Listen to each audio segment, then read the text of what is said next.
नमस्कार, मैं हूं अर्जिता मिश्रा और स्वागत है आपका इंडिया पब्लिक खबर में। देश की राजधानी दिल्ली में आम जनता तो फिलहाल कड़ाके की सर्दी महसूस कर रही है, लेकिन सियासी गलियारों में चुनाव की गहमा गहमी की तपिश से पारा लगातार बढ़ा हुआ है।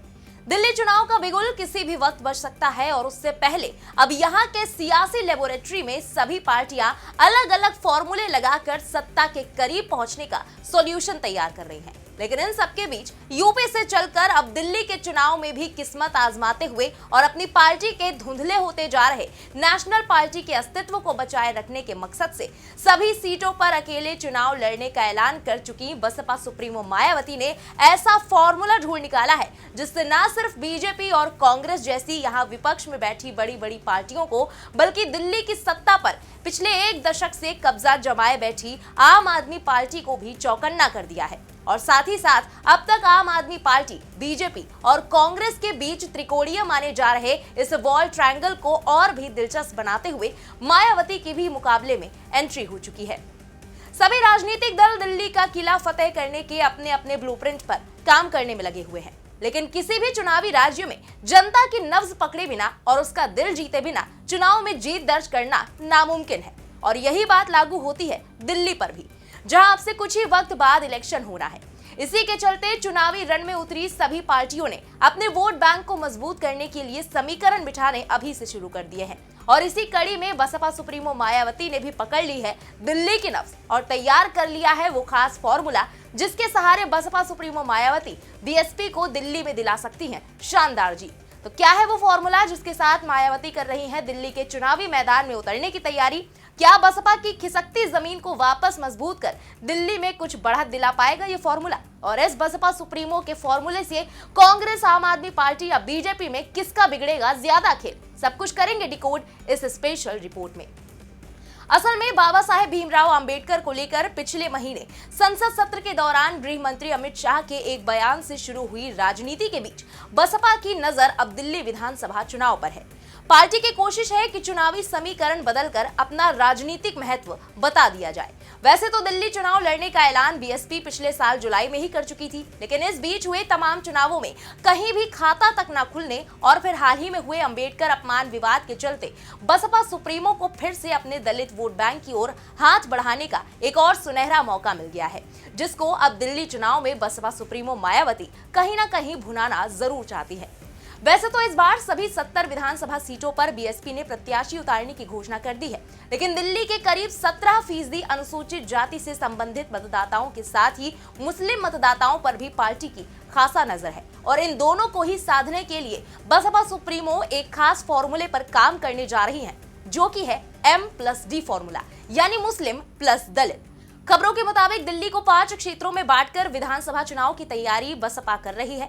उम्मीद ये भी जताई जा रही है कि बसपा सुप्रीमो मायावती भी अगले 2 हफ्ते बाद दिल्ली पहुंच सकती है और उससे पहले उनके भतीजे आकाश पूर्वी दिल्ली में एक महारैली को संबोधित करके चुनाव प्रचार का बिगुल फूंक सकते हैं। गौर करने वाली बात यह है कि बीते चुनावों में बसपा के वोट बैंक में सेंध लगाने में आम आदमी पार्टी सफल रही है और बसपा उसी को वापस लाने के लिए इस चुनाव में पूरी ताकत झोंकते दिखाई देगी। यूं तो दिल्ली में 12 रिजर्व्ड सीटें हैं, लेकिन लगभग 30 विधानसभा क्षेत्रों में अनुसूचित जाति और मुस्लिम चुनाव परिणाम को प्रभावित करने की स्थिति में है। बीएसपी के दिल्ली में चुनाव लड़ने के इतिहास की अगर बात करें तो यहाँ की चुनावी राजनीति से बीएसपी का पुराना रिश्ता रहा है। साल 1989 से वो यहाँ के चुनाव में अपना प्रत्याशी उतारती रही है। यहाँ बसपा का अब तक का सबसे श्रेष्ठ प्रदर्शन 2008 के दिल्ली विधानसभा चुनाव में रहा था, जिसमें उसके 2 कैंडिडेट्स ने जीत हासिल की थी।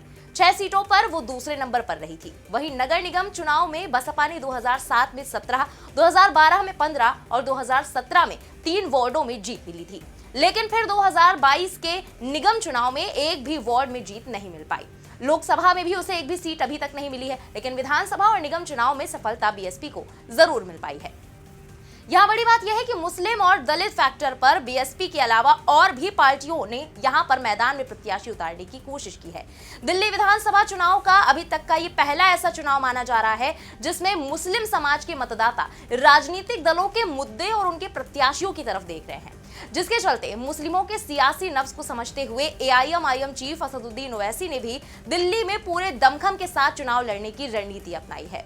ऐसे ही दलित वोटों के समीकरण को देखते हुए बसपा प्रमुख मायावती ने भी पूरे दमखम के साथ दिल्ली चुनाव में किस्मत आजमाने का फैसला किया है। बात करें मुस्लिम वोट बैंक की, तो दिल्ली की राजनीति में मुस्लिम वोटर्स बहुत ही सुनियोजित तरीके से अभी तक वोटिंग करते आए हैं। एक दौर में मुस्लिमों को कांग्रेस का परंपरागत वोटर माना जाता था। मुस्लिम समुदाय ने दिल्ली में 2013 के विधानसभा चुनाव और 2019 के लोकसभा चुनाव में कांग्रेस के लिए अच्छा खासा वोट किया था। मुस्लिम वोटिंग पैटर्न के चलते ही कांग्रेस 2013 में दिल्ली में 8 सीटें जीत पाई थी, जिसमें 4 मुस्लिम विधायक शामिल थे। 2013 के विधानसभा चुनावों में मुस्लिम बहुल क्षेत्रों में कांग्रेस को 5 और आप को 1 सीट मिली थी। तो वहीं 2015 से 2020 के विधानसभा चुनाव में मुस्लिम समुदाय की दिल्ली में पहली पसंद आम आदमी पार्टी बन गई थी। इसके बाद कांग्रेस का वोट आम आदमी पार्टी के पास शिफ्ट हो गया, जिसका नतीजा रहा कि सभी मुस्लिम सीटें केजरीवाल जीतने में कामयाब रहे। दूसरी तरफ अगर दलित वोट बैंक की बात की जाए तो दिल्ली में दलित समाज एक समय तक कांग्रेस का कोर वोट बैंक हुआ करता था, जिसके चलते कांग्रेस ने 1998 से लेकर 2013 तक दिल्ली पर राज किया।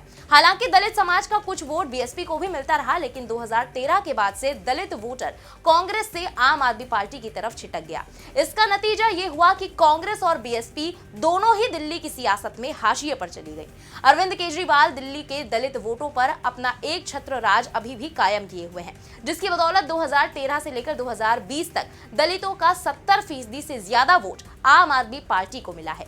2025 में बसपा सुप्रीमो मायावती अपने खिसके हुए जनाधार को पाने के लिए पूरे दमखम के साथ दिल्ली चुनाव में उतरने का प्लान बना चुकी है, तो आम आदमी पार्टी अपना दबदबा मजबूत बनाए रखने की कवायद में है। इसके अलावा बीजेपी और कांग्रेस की नजर भी दलित वोटों पर टिकी हुई है, जिसके चलते आम आदमी पार्टी और कांग्रेस ने भी अंबेडकर विवाद को लेकर अपनी सियासत खूब चमकाई। देखा जाए तो इस बार दिल्ली विधानसभा चुनाव दिलचस्प और चैलेंजिंग दोनों होने के आसार हैं। ऐसा इसलिए क्योंकि दिल्ली की सत्ताधारी आम आदमी पार्टी ने पहले ही सभी 70 सीटों पर उम्मीदवारों की घोषणा कर दी है।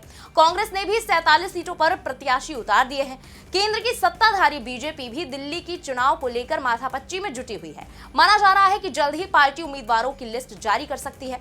इस तरह दिल्ली में पहले ही मुकाबला त्रिकोणीय नजर आ रहा है। ऐसे में बीएसपी की एंट्री से ये मुकाबला और भी दिलचस्प होता दिख रहा है।